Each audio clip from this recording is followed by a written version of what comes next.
জান্নাতে মানুষ আল্লাহ পাকের স্মরণে নফি ইসবাতের মতন যেমন জিকির করবে, যেমন বলা হয়েছে হাদিস শরীফে এসেছে, যেন দুনিয়ায় মানুষ যেমন নিঃশ্বাস প্রশ্বাস নেয় তেমন, তাহলে জান্নাতে মানুষ জিকির করবে। তাহলে সেখানে যদি জিকির করে নফি ইসবাতের মতন জিকির করবে, নিঃশ্বাস প্রশ্বাসের মতন সঙ্গে, তাহলে দেখা যাচ্ছে নফি ইসবাতের জিকির আপনার দুনিয়ার বুকে জারি না করবেন কি করে? আসসালামু আলাইকুম। উপস্থিত তরিকাতে সালেকিন বৃন্দ,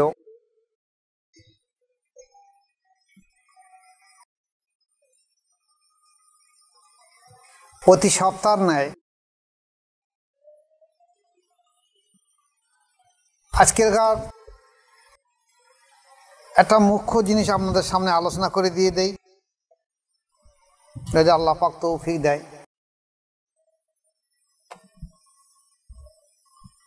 সেটা হলো, আল্লাহ পাক কোরআন কারীমের মধ্যে ইরশাদ করেছেন, বিসমিল্লাহির রহমানির রহিম, ওয়াজকুর ইসমা রাব্বিকা ওয়া তাবাত্তাল ইলাইহি তাবতিলা। সূরা মুজাম্মিল আয়াত নম্বর 8।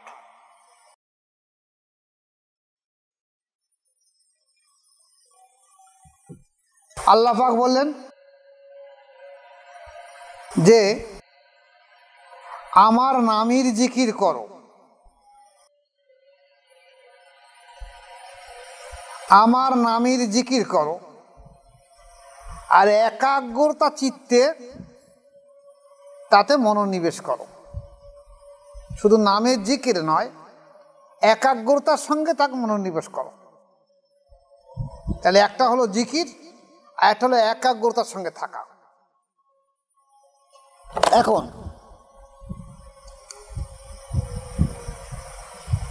অনেক আলেম ওলামারা এমন কথা বলেছে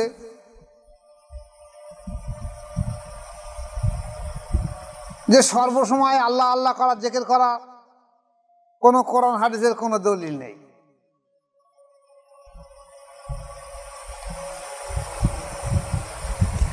অনেকে আবার এমন কথা বলেছে যে সর্বসময় জিকির করা বেদাত। সর্বসময় জিকির করা যে দলিল নেই, কিন্তু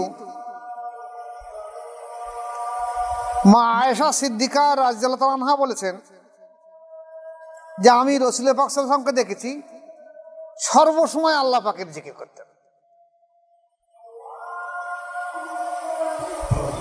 তা রাসূল যদি সর্বসময় আল্লাহ পাকের জিকির করতে থাকে, তাহলে এটা তো দলিল এখানেই হয়ে যেত সর্বসময় জিকির করতে। আর কোরআনও তো সাক্ষী দিচ্ছে, যার জন্যই বলা হয়েছে আল্লাহ আল্লাহ জিকির করা এটাও একটা ইবাদত। আল্লাহ আল্লাহ জিকির করা এটা একটা ইবাদত। মারিফুল কোরআন বা তাফসীরে মাযহারি এর জ্বলন্ত প্রমাণ। এখন আসুন, যে জিনিসটা আপনাদের সঙ্গে বলছিলাম, হযরত জাবের রাদিয়াল্লাহু আনহু বলছে যে রাসূল পাক সাল্লাল্লাহু আলাইহি ওয়াসাল্লাম বলেছেন বেহেশতবাসীদের তাসবিহ বা তাহমিদ এমন ভাব জারি হবে যেমন ভাবে তোমরা দুনিয়ায় নিঃশ্বাস প্রশ্বাস নিতে থাকো। বেহেশতবাসীদের তাসবিহ এবং তাহমিদ এমন ভাবে জারি হবে যেমন ভাবে তোমরা দুনিয়ায় শ্বাস প্রশ্বাস জারি হয় তেমন ভাবে। মুসলিম শরীফ এবং মিশকাত শরীফ। তাহলে বেহেশতবাসীদের যেমন একটা মানুষ দুনিয়ায় নিঃশ্বাস প্রশ্বাস নিচ্ছে, তাহলে নিঃশ্বাস প্রশ্বাস যেমন ভাবে নিচ্ছে, নিঃশ্বাস প্রশ্বাসের সময় 5 আনফাস জিকির হয়, নফি ইসবাতের জিকির হয়। কাদরিয়া এবং চিশতিয়া তরিকা প্রথমে নফি ইসবাতের জিকির লা ইলাহা ইল্লাল্লাহ দিয়ে দেয়, সেটা জবানি হয়, নকশবন্দি আর মজার তরিকায় প্রথমে আল্লাহ আল্লাহর জিকির দিয়ে দেয়, পরে নফি ইসবাতের জিকির দেওয়া হয়। তাই নফি ইসবাতের জিকির চাই কাদিরিয়া হোক, চাই চিস্তিয়া হোক, চাই নকশবন্দি হোক, চাই মোজাদেয়া হোক, প্রত্যেকটা তরিকায় নফি ইসবাত জিকির রয়েছে। এই নফি ইসবাত জিকির হলো পাস আনফাস, অর্থাৎ নিঃশ্বাস ছাড়ার সময় লা ইলাহা আর টানার সময় ইল্লাল্লাহ। নিঃশ্বাস ছাড়ার সময় লা ইলাহা, টানার সময় ইল্লাল্লাহ। এখন যদি কেউ মনে করে যে আমি কি আমল করব, না, আমাদের নকশবন্দি বা মোজাদ, আমাদের মোজাদের তরিকা ফানাবে রসুল থেকে নফি ইসবাতের জিকির দেওয়া হয়। আপনি এখন আল্লাহ আল্লাহ জিকির করো। যাদের ফানাফে রসুল আছে, তারপরে ক্লাসগুলো আছে, তারা জানে যে আমাদের নফি ইসবাতের জিকির আছে।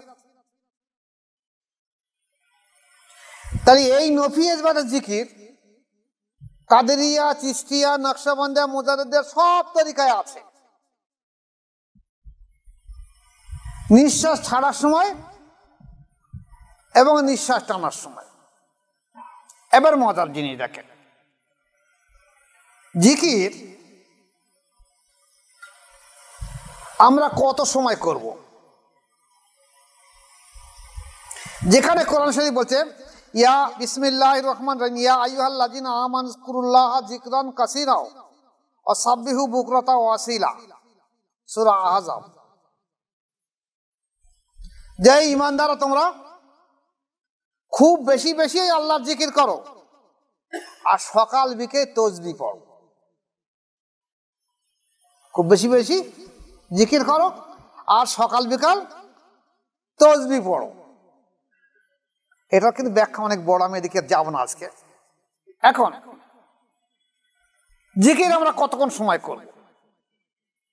অন্য কোরআন শরীফ আয়াত আছে ফায়জা কাযাইতুমুস সালাতা ফাযকুরুল্লাহা কিয়ামা ওয়া কুউদা ওয়া আলা জুনুবিহিম।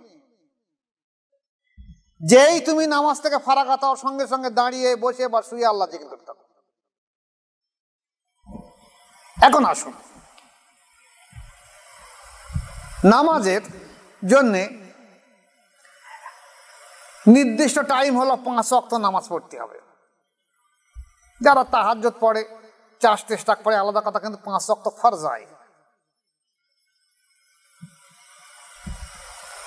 রোজার জন্য 1 মাস ফরজ, হজের জন্য ধনী মানুষের জন্য 1 বার ফরজ, যাকাতের জন্য সাহেব নিসাব যতদিন থাকবে ততদিন তার জন্য ফরজ,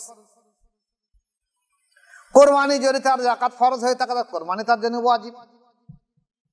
তাহলে এটা একটা নির্দিষ্ট সময়, নির্দিষ্ট টাইমে, নির্দিষ্ট দিন আছে, কিন্তু জিকিরের কোনো নির্দিষ্ট টাইম সময় নেই, সর্বসময় জিকির করতে হবে। এখন এখানে আসুন, একটা মানুষ জিকির যে করবে, আমাদের মোজাদের তরিকায় বলা হয়েছে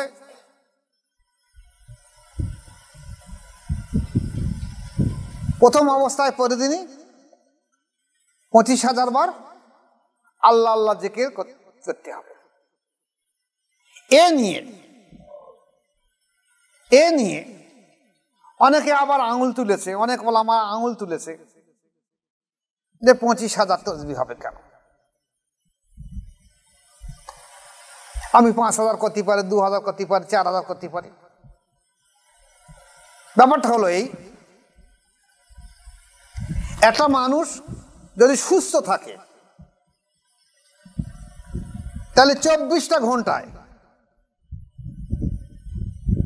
প্রায় 25,000-এর মতন সে নিঃশ্বাস প্রশ্বাস ছাড়ে, প্রায় 25,000-এর মতো। তাই প্রত্যেকটা নিঃশ্বাস প্রশ্বাসে যাতে আল্লাহ পাকে স্মরণ থাকে, এই জন্যই বুজুর্গানের দিনগণ এমন করেছেন যে প্রথম অবস্থায় তুমি 25,000 বার আল্লাহ আল্লাহ জিকিরের তাসবিহ করো, তারপর যখন নফি ইসবাতের জিকির এসে যাবে তখন প্রত্যেকটা নিঃশ্বাস প্রশ্বাসের সঙ্গে তোমার জিকির থাকবে। এখন আসুন, তাহলে জান্নাতে গিয়ে জান্নাতি ব্যক্তিদের যদি অন্তরের জিকির এমন ভাবে জারি থাকবে যেমন একটা মানুষ নফি ইসবাতের জিকির করে, নিঃশ্বাস প্রশ্বাসের সময় জিকির করে, ঠিক তেমনি জান্নাতি মানুষদের জন্য জিকির থাকবে। তাহলে এবার আসুন, যদি কোনো ব্যক্তি জান্নাতে যায় তাহলে তাকে অবশ্যই জাকিরিন বা নফি ইসবাতের জিকিরের সঙ্গে থাকতে হবে। আর জাকিরিন ছাড়া কার জান্নাত সম্ভব নয়। কেউ যদি মনে করে থাকে যে আমি নামাজ পড়েছি যে জান্নাত হবে, রোজা করেছি জান্নাত হবে, হজ করেছি জান্নাত হবে, যাকাত দিয়েছি জান্নাত হবে, এত সহজ কথা নয়। তাহলে হাদিসগুলো কোরআনগুলো বাদ দিতে হবে। জান্নাতে মানুষ আল্লাহ পাকের স্মরণে নফি ইসবাতের মতন যেমন জিকির করবে, যেমন বলা হয়েছে হাদিস শরীফে এসেছে, যেন দুনিয়ায় মানুষ যেমন নিঃশ্বাস প্রশ্বাস নেয় তেমন, তাহলে জান্নাতে মানুষ জিকির করবে। তাহলে সেখানে যদি জিকির করে নফি ইসবাতের মতন জিকির করবে, নিঃশ্বাস প্রশ্বাসের মতন সঙ্গে, তাহলে দেখা যাচ্ছে নফি ইসবাতের জিকির আপনার দুনিয়ার বুকে জারি না করছেন, করবেন কি করে? এখানে আসুন, একটা মানুষ যখন দুনিয়া থেকে বিদায় নেবে, যাকে আমরা মৃত বা ইনভ্যালিড বলছি, শুধু তার আত্মাটাকে দুনিয়া থেকে তুলে নেওয়া হবে। পরমাত্মা, জীব আত্মাকে নয়, পরমাত্মা, এটাকে আত্মা বলা হয়েছে। এটা আল্লাহর হুকুমে এই দেহের ভিতরে দেওয়া হয়েছে। আবার যখন কবরে এই লাশটাকে শুইয়ে দেওয়া হবে, তারপরে যখন আবার সওয়াল জবাবের সময় আবার এই আত্মাটাকে ফিরিয়ে দেওয়া হবে। আত্মাটাকে ফিরিয়ে না দিলে তাকে পূর্ণটা করবে কি করে? তাকে তো জীবিত করে তুলতে হবে। তা আত্মাটা ফিরিয়ে দেওয়ার সঙ্গে সঙ্গে যদি কোনো ব্যক্তির নফি ইসবাত জিকির থেকে থাকে, তাহলে সে আবার আত্মা আসার সঙ্গে সঙ্গে আবার সে নফি ইসবাত জিকিরটা জারি হয়ে থাকে।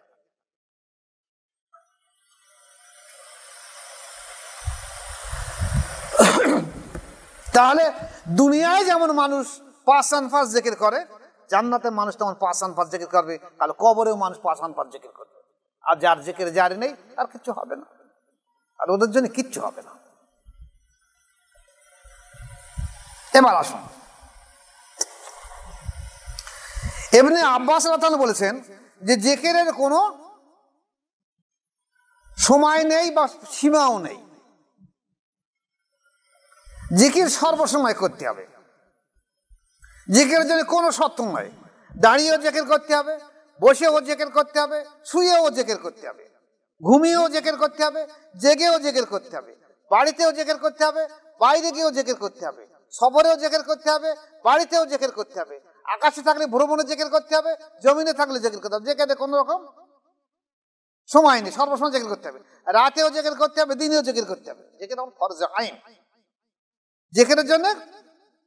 এবার আসো, এই যে জিকিরের জন্য প্রত্যেকটা ইবাদতের জন্য পবিত্রতার দরকার রয়েছে। যেমন নামাজের জন্য পবিত্রতার দরকার রয়েছে।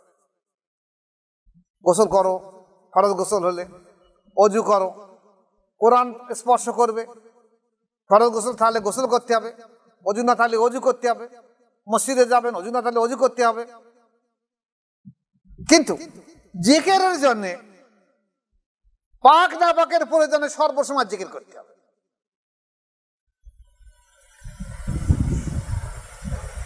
একজন স্বনামধন্য মাওলানা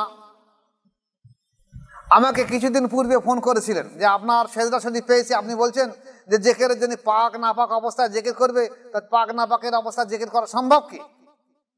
আপনি কোথায় পেয়েছেন? আমি সেই মাওলানাকে বলতাম, আপনি কোথায় পড়াশোনা করেছেন আর কতটা পড়াশোনা করেছেন? জিকিরের কোনো সীমা পরিসীমা নেই। জিকিরের জন্য পাক না পাকের প্রয়োজন পড়ে না। আপনি যদি কোরআন, হাফিজরা কোরআন পড়বে, কোরআন স্পষ্ট করতে পারবে না, কিন্তু বিনা ওযিতে পড়তে পারবে। বিনা ওযিতে পড়তে পারবে, কোরআন স্পষ্ট করতে পারবে না। আর জিকিরের জন্য বিনা ওযিতে সে জিকির করতে পারবে 24টা ঘন্টা। জিকিরের কোন রকম অজুর প্রয়োজন নেই, পাক না পাকেরও প্রয়োজন নেই, সর্ব অবস্থায় জিকির করতে হবে। অনেক সময় দেখা গেছে আমাদের দেশে, আপনারাও দেখেছেন বা আমাদের দেশে অনেকে দেখা গেছে যে পায়খানা ঘরে গিয়ে অনেক মানুষ মারা গেছে, স্ট্রোক হয়ে মারা গেছে,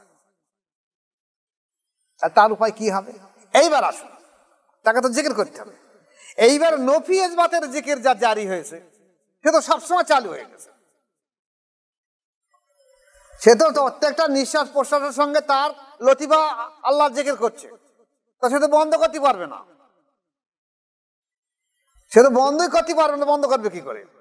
কিংবা নফি ইসবাত আগে দূরে রেখে দেন, আগে আসুন মুজাদ্দিদের তরিকায় প্রথমে কলবকে জিকির জারি করার হয়, তা কলব জিকির জারি করা হয়েছে। এখন কলব জিকির জারি হয়েছে, এখন তো সেটা বন্ধ হবে না। আপনি আপনার বিবির সঙ্গে মেলামেশা করলেও কল বন্ধ হবে না, আপনি ঘুমিয়ে থাকলে আপনার কল বন্ধ হবে না, জিকির বন্ধ হবে না। তাহলে আপনি কি করবেন? 24টা ঘন্টায় জিকির করতে হবে। জিকিরের কোনো সীমা পরিসীমা নেই। তাহলে জিকিরের জন্য পবিত্রতা বা অজুর কোনো প্রয়োজন নেই।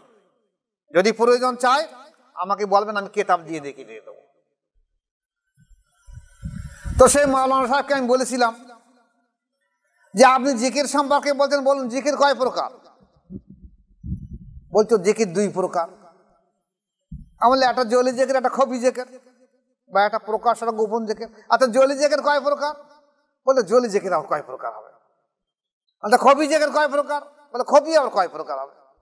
আমরা জলি জিকির কয় প্রকার জানবেন না, খফি জিকির কয় প্রকার জানো, তা আপনি কি আলেম হয়েছেন? হ্যাঁ, তা আপনি আমাকে প্রশ্ন আলোচনা আসতে পারতেন, আপনি যেন ধমক দিয়ে কথা বলছেন কেন? আপনি তো এই জিনিসটা জানেন না। আপনি দর্শ অর্জন করেছেন, শিক্ষা অর্জন করেছেন, আপনি তরিকা সম্পর্কে কি বোঝেন? বলছে আমি জানি না তরিকা সম্পর্কে। তাহলে এরকম ভাবে কথা বলছেন কেন? যে জিনিস জানি না জানার জন্য কথা বল, চুপ হয়ে গেল। তাহলে দেখা যাচ্ছে